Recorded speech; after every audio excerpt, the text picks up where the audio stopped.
So we'll zero in, hopefully we'll zero in a bit on this issue of identity. So, yeah. Hi, guys. Hello. So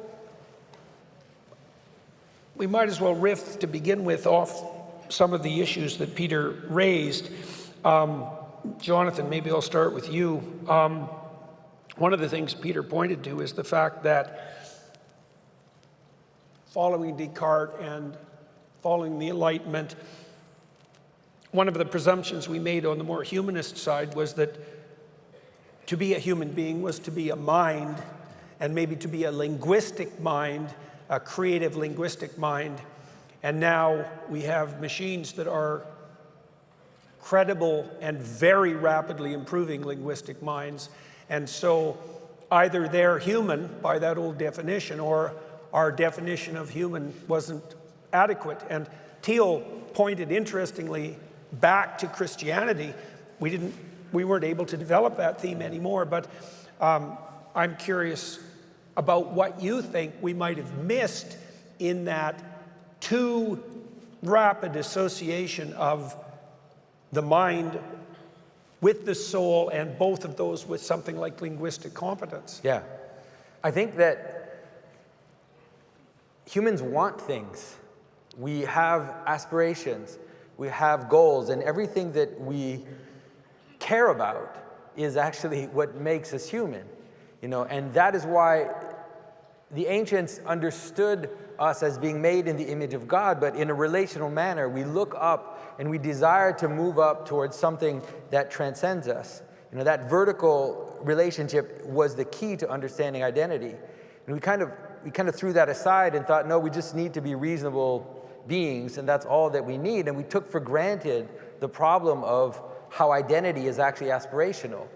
Right, so that identity in that framing is part of the endless journey up Jacob's ladder, let's say. And the identity, identity in a way, since it defines what you are, or you could make that case, sounds like something static, but the identity that you're referring to is a continually upward transforming identity towards something ineffable in the that because realm. One of the issues we have now is that we don't know where to place our identity. And there's a fight between identities. Identity is the most explosive subject that you can talk about, whether it's talking about the idea of what a nation is, what a person is, what gender is. What sexuality All is. of these are related to identity. And if we don't have this vertical, there's a competition. Where do I put my identity? Is it my whims? Is it my nation? Is it my sexual preference? Is it my family? Is it, where do we put it? And we've been seeing a fight of identities for the past decades. And we don't know how to address it because there's so many taboos around it as well. Well, let's return to the issue of how we maybe should do it. And we'll let Mary comment here about, well, your general thoughts on identity, and maybe some reflections both on what Jonathan said and what Peter had brought up. Well, I think it's really important to think a little bit historically about what we mean when we talk about identity. And it turned out, when I looked into this a little bit for the paper I wrote for this conference, that identity, as in the sense that we use it in the contemporary world, is only really come into common usage around the 1960s, really going back to the end of the Second World War. And prior to that, the concept that it replaced after the Second World War was the self. And the concept that the self replaced in turn, as you go further down this rabbit hole, is the soul. So we have a genealogical relation between the soul, as the ancient concept, which then develops into the secularized self, this concept which came alongside actually the Cartesianism that Peter was referring to, where we begin to think of the world as inert and dead, and ourselves as disembodied thinking, the homunculus piloting the meat suit in this inert and expressively dead world. And then, and it's with the digital revolution, which began really in the 1960s with DARPANET, that we began thinking of ourselves as identities, which is again something even more fluid and malleable than this Cartesian self. And I think Peter's right to point to the fact that we now need to look beyond this very fluid concept, which has become so politicized, so commercialized, and so individualized to the point where it really doesn't offer us anything to ground ourselves with. And to look outward again at grounding ourselves in the values and virtues that we need to guide us.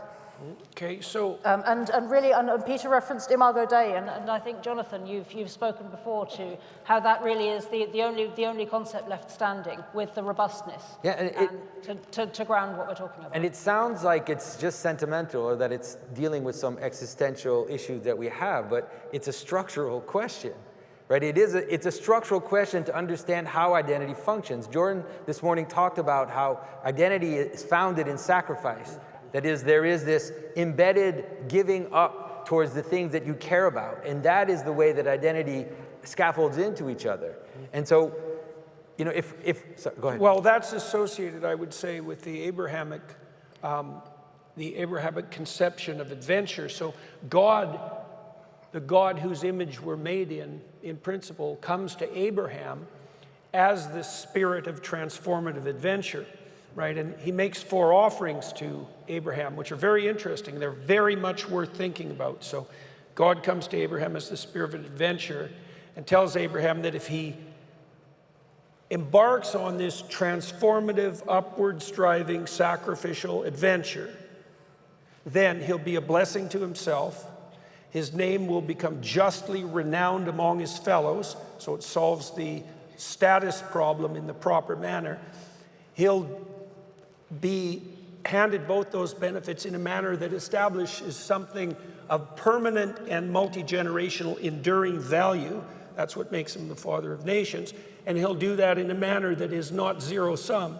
It'll bring benefit to everyone else. So you see a conception of identity there that imagine that the Jacob's Ladder story sort of establishes the notion of upward striving towards the ineffable, right? That's the destination of our transformation. And then those transformations are marked by sacrifice, and that the payoff for the grand adventure are those 4 offerings. Yeah. And that's an almost complete definition of what you could say of what it means to be human, and certainly not the Cartesian pilot in a meat machine, let's say, or the disembodied intelligence. And so, it's also not something that seems to be exactly grounded in this kind of cognition that we can now abstractly represent. It's more like it's man and woman as glorious adventurer, I suppose. It's something like that. And actually, if we pick up on, just to go on ragging on Cartesianism and the Enlightenment for a minute, the critical thing which allowed us to begin this journey of technological advancement, which has brought us to this extraordinary moment where we are now, was the abandonment of 2 of Aristotle's 4 causes. So we kept the efficient cause and we kept the material cause as ways of thinking about what things are and how things work. You know, what's it made of and what causes it? What forces interact with what forces in order to operate it? But what we lost was the formal cause. What form does it take? And we also lost the final cause. What is it for? And those things had to be discarded in order for science as such to develop. And what that means in practice, once you loop it back onto humans, is that we have to discard what are humans for, and we have to discard what a human is. And so we abandoned meaning and purpose. And really, this is what Yuval Noah Harari means when he says humans, we gave up meaning in exchange for power. Yeah. It means we abandon formal and final cause where humans are concerned. And I think if we're going to survive the digital revolution, or really to recover it and to recoup it to the benefit of humanity, we're going to have to do so having retrieved formal and final cause for us, for ourselves, and hopefully for the world as well. But we have to begin with ourselves. That's an interesting view of the impoverishment of identity. I mean, if the core of our identity, or one element of the core, is aim and purpose, and you eliminate that from the playing field, let's say, as a conceptual reality, then insofar as meaningful identity is purpose and aim, you've taken that off the table, and that's certainly something that's happening. So we could delve into that, but there's another issue I'd like to bring up too, and I think this also has to do with, it's partly Protestant liberal individualism and it's partly secularism, is that, and I think my profession, psychology, has been very guilty of this, is that this is even true for the more profound psychoanalysts like Carl Jung, we've tended to think of identity as something that's in your head, like it's a state of your mind, it's something you carry around internally, and that's part of that emphasis on the individual. But there are elements of identity that are core, that are clearly not in your head. In fact, the most fundamental elements of identity are likely found in relationship. Yeah. So you're married, so that's your identity. You're a husband or a wife. You're a father or a mother in relationship to your children. You're a family in relationship to your local community, and you're a local community in relationship to your city, in relationship to the state, in relationship to the natural order, and then all of that under God. And I've increasingly been viewing proper identity as the harmony between all those embedded relational systems. And that's very different than the identity that you carry around in your head. Like, you're mentally healthy if your brain works properly. Yeah. And there's something deeply wrong about that. Because it's embodied participation. That's how we know what we are. We can experience it more easily when we talk about how we're part of our nation or part of our family. It's not just, I'm a father. I'm a father because I embody that role in the world with my children. And that's what makes me a good father, because identity is also an aim. And so that is the difference. That's why AI will always be a supplement, because it doesn't want anything. It only wants what we tell it to want.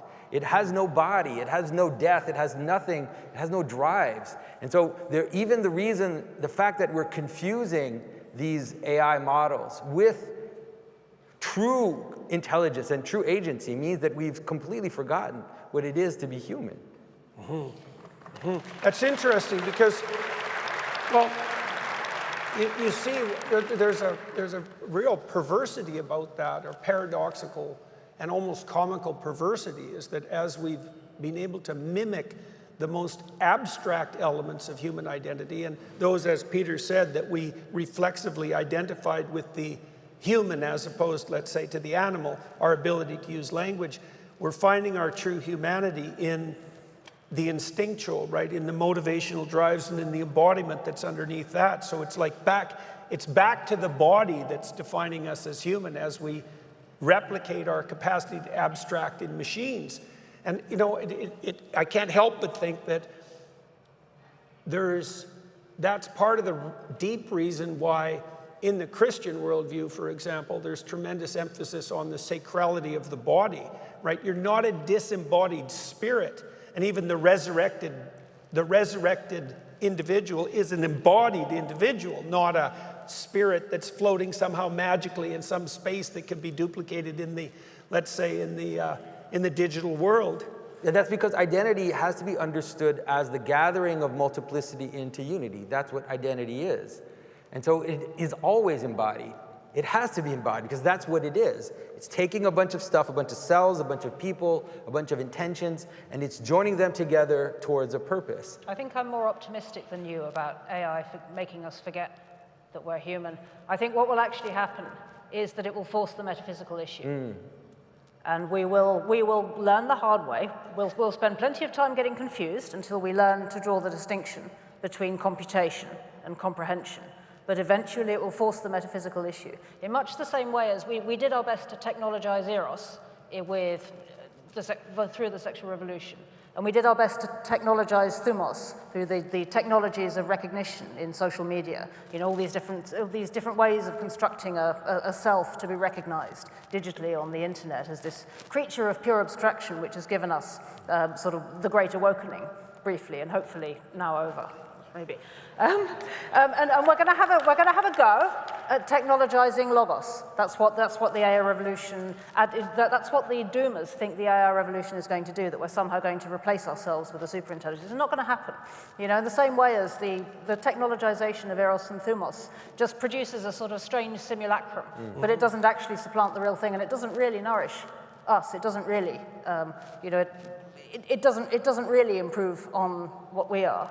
Neither will our technological simulacrum of logos, and eventually it will force the issue, and we'll work our way through the hard way to figuring out the difference. Well, we're already stumbling over some of the metaphysical difficulties that are implicit in this technological revolution with the so-called problem of alignment. And so the problem of alignment is, well, how do we determine that these intelligent or these cognition machines, these large language models, have the same values that human beings have, or even that human beings should or must have, let's say, in order to survive. And so now people are grappling, the engineers are grappling with really the domain of values, with the domain of humanities and really theology. They're going to be stuck with that very rapidly. But in a sense, they're asking the wrong question, I think, because you can't impart values to a machine.